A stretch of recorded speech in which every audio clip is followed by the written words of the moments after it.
Grabe mga mare! O diba?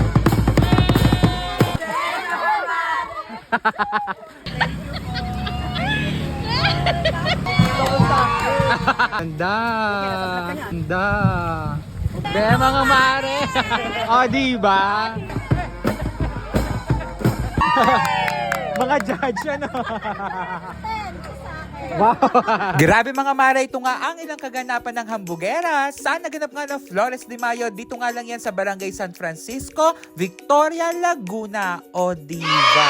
At dahil nga sa agalan season pa rin ngayong buwan ng May, ay for the go pa rin tayo dyan. At dahil nga sa sobrang busy nga ng mga hambugera, inalimutan na nga namin na nagpa-schedule nga pala kami ngayon ng pagpapalinis nga ng aming aircon. Bali, dito na nga kami lagi nagpapalinis mga mare ko kay Sir Marlen Campbell ni Quinto. Dahil sila na nga din yung nag-install nitong aircon pagkabili nga namin. And well, trusted naman talaga sa kanila, tsaka napakabait din talaga ng mga tauhan. And mahirap na nga lang din talaga maghanap ng ibang maglilinis, lalo na tiwala naman kami sa kanila. At every 6 months talaga kami nagpapaschedule sa kanila mga mare ko. At kita mo naman talaga naman kasulok-sulukan ng ating aircon ay nililinis nila. Kaya naman kung naghahanap ka nga ng well-trusted at mura naglilinis nga ng aircon, ay i-message nyo na nga din sila. Dahil nga maagad dumating yung ating unang client, abutan pa nga nila din yung naglilinis dyan. Kaya naman after nga dyan nila, ay diretso na nga din tayo sa pag-aayos. Successful po ang ating operation sa kanila. Mata naman po ang operahan natin sa kanya. Sinusulit na nga lang din namin ang bakasyon na ito dahil nga sa susunod na linggo ay Brigada Eskwela naman. Kaya naman kung gusto mo nga din mag-donate ng pintura o kaya naman ng cleaning materials o sumama nga at maging Brigada Heroes, ay mag-comment ka lang or PM mo nga ang hambugera. O diba? Uy, naisingit mo pa yan. Diba? Salamat! Bali nga sa Sagala Serie ngayon ay meron nga tayong 3 aayusan dyan. Kaya naman maraming nga salamat sa ating mga kumare sa patuloy nga na pagtitiwala nga sa mga hambugera. O diba? Ang bongga. Kaya naman sa vlog na ito ay ating ang panoorin ang ilang kaganapan ng Sagala Serie 2026 dito nga sa Barangay San Francisco, Victoria, Laguna. O diba? Hi! Diba? May upuan. Oo nga naman, para hindi mangawit. Reyna Mora. Ay, di ko nakakilala eh. The Last Extra. Ang dami pa ng mga Reyna. Na De La Paz. Reyna Abugada. Reyna Judy. Tita Jewel. Ito mas. Ah, yun si Jewel. Reyna Shiba.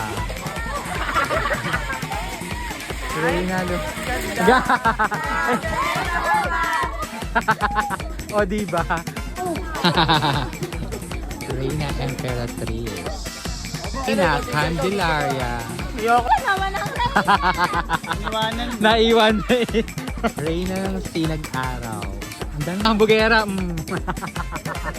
Ang Reyna Fe. Reyna Esperanza. O diba? Hello po. Reyna Caridad. Naman ng Little Reyna ng Bulaklak. Hi! Smile! Hi! Cute! Ang ganda naman. May nagsasagala na ang panganay mo, sir. Nakakapagod. Ayaw ko ba kasama? Na Elena. Hi mga hambugera. Hi! Ating Rosa Mystica 2027 next year. Next year din. Para may nakikita akong pinakamaganda sa likuran. Para sino kaya yung nadating? O diba? At ito na nga mga mare ko ang ating Reyna ng Bulaklak 2026. O diba? Sobrang ganda mga mare. Sa mga nagtatanong nga kagabi kung sino nga daw gumawa ng napakagandang arkong yan ay nag-iisang Pinky Pop. Kaya naman kung gusto mo nga mag-inquire sa kanya, i-message mo na nga sa kanyang Facebook page. Oy, Sambugera! Ay, okay. Ay, sorry, atake ang hika. Alam nyo ba mga mare ko, inabangan talaga namin sila ng mas maaga para at least makita talaga natin yung kanilang ganda, o diba? At ito naman mga mare ko, isa din sa napakaganda nating Rosa Mystica 2026. Bali, ang designer nga ng pink gown na ito ay walang iba kundi si Miss Leila Ranyo. At napakagandang arko naman ay ayan, si Dennis Tabirao, o diba? Kaya naman sabi ko nga sa inyo ay taon-taon talaga ay kaabang-abang nga ang Flores de Mayo nga dito sa bayan ng Victoria. At syempre, nandyan din ang ating nag-iisa at hindi rin papakabog na Reyna Elena, o diba? Wala pa siyang arko dyan kasi nga hindi nga cash. Dahil Dahil medyo maliit nga yung kalsada na dadaanan nila, kaya naman hindi nga kasya yung mismong arko ng ating Reyna Elena dahil nga sobrang laki at sobrang bongga. Nakaganda kami. At pagkatapos nga namin dyan manood mga mari ko, ay nakasalubong nga namin itong napakagandang arko ng ating Reyna Elena. O diba sabi ko sa inyo talagang hindi yan kasya kasi nga sobrang ganda at sobrang laki. Kaya naman ang gagawin nga nila dyan ay sasalubungin nga nila ito. At dahil nga wala pa ang ating Reyna Elena, ito muna ang papalit, ang Reyna Hambugera 2026. O diba? Mali! Charik. Na para bang feel na feel ng hambugera ang pagiging Reyna niya? Uy, hindi yan.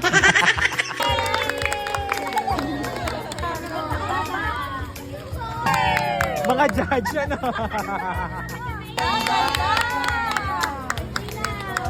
Yan, o diba?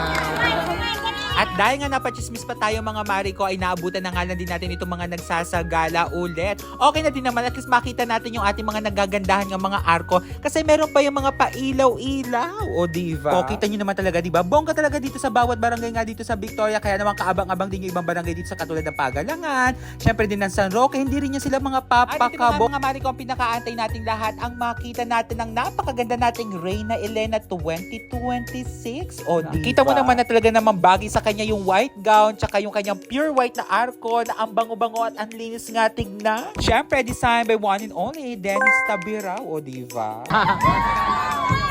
At dito na nga nagtatapos sa sagala serye ng Hambugera ngayong araw. Just keep on watching. Bye, o diba?